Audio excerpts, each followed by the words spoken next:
Good morning class. Today I am going to discuss some important questions which are based on fundamental theorem that we are discussing from the last two videos. Question 1 says these questions are some important questions which are based from the R.S. Agrawal. कुछ questions NCERT के, कुछ questions RS. Agarwal के mix करके मैं आपको दूंगी जिससे question कोई भी आए तो आप लोग सॉल्व कर पाओ. क्वेश्चन कह रहा है 2 tanks contain 504 litre and 735 litres of milk. 2 tank है, एक में 504 लीटर ऑफ मिल्क है और दूसरे में 735 लीटर ऑफ मिल्क है. Find the maximum capacity of a container which can measures the milk of either tank and exact number of time. अब क्या कह रहा है, आपको निकालना क्या, मैक्सिमम कैपेसिटी किसकी है.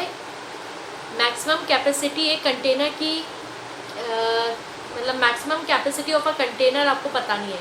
और ध्यान रखिएगा कभी भी जब बात करी जाए मैक्सिमम की तो एचसीएफ आपको निकालना होता है, और जब कभी कहा जाए मिनिमम तो वहाँ पे क्या निकालना है, एलसीएम.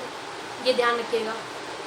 तो क्योंकि यहाँ पे maximum capacity of a container बतानी है कि एक कंटेनर की मैक्सिमम 2 कंटेनर थे, 2 कंटेनर में से आपको ये बताना है कि कंटेनर की मैक्सिमम कैपेसिटी क्या है.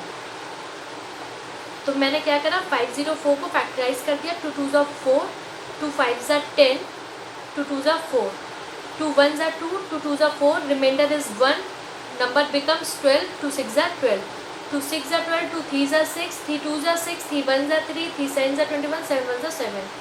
735 का फैक्टराइज करा. 5 1 5, रिमाइंडर इज 2, 23 बन गया. 5 4 20, रिमाइंडर इज 2, 25 बन गया. 25 बन गया, सॉरी 35. 5 4 20 है ना, 3 कैरी होगा तो 5 7 35. फिर 3 4 12, 13 14, 3 9 27, 7 7 49, 7 1 7.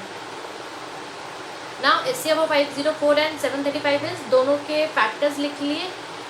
2 के थे 2 2 2, 3 बार 2, 2 बार 3 इंटू 7, और 735 के थे 5 into 3 into 7 into 7.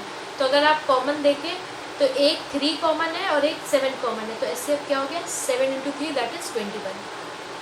I hope समझ में आ रहा होगा. Second question says a sweet seller has 420 काजू बर्फी and 150 बादाम barfi. He want to stack them in such a way that each stack has the same number and they take up the least area of the tray. How many of these can be placed in each stack and how many stacks are formed? यहाँ पे अब क्या कहा जा रहा है कि एक दुकानदार है जिसको दो चीज़ थी उसके पास. एक काजू की बर्फ़ी थी और एक बादाम की बर्फ़ी थी.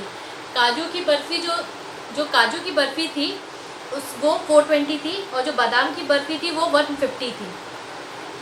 काजू की जो बर्फ़ी थी उसका भी स्टैक बनाना था और बादाम की जो बर्फ़ी थी 150 की उसका भी स्टैक बनना था. स्टैक मतलब होता है पूरा एक पाई, गड्डी.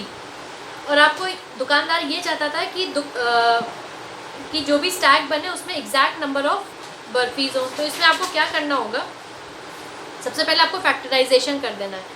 420 का फैक्टराइजेशन अगर करोगे तो 2 2 4, 2 1 2 0, 2 1 2 0 लगा के, क्योंकि ये 1 की जगह कोई वैल्यू नहीं लेगा तो 0 आ जाएगा. 2 5 10, 5 2 10, 5 1 5, 3 7 21, 7 1 7. 150 का अगर आप फैक्टराइजेशन करोगे तो 3 5 15, 0, 5 1 5, 5 2 10, 2 1 2. स्टैक में एग्जैक्ट नंबर ऑफ क्वांटिटीज आए इसलिए हमने एचसीएफ निकाला है. दोनों नंबर का आप जो कॉमन फैक्टर्स क्या होंगे, एक तो ये 2 होगा, एक ये 3 होगा और एक ये 5 होगा, दैट इज 30. 30 क्या हो गए कि हर स्टैक में एग्जैक्ट नंबर ऑफ कितने आने चाहिए, 30 30. तो अब आपको कितनी स्टैक्स ऐसे बननी है, तो हमारे पास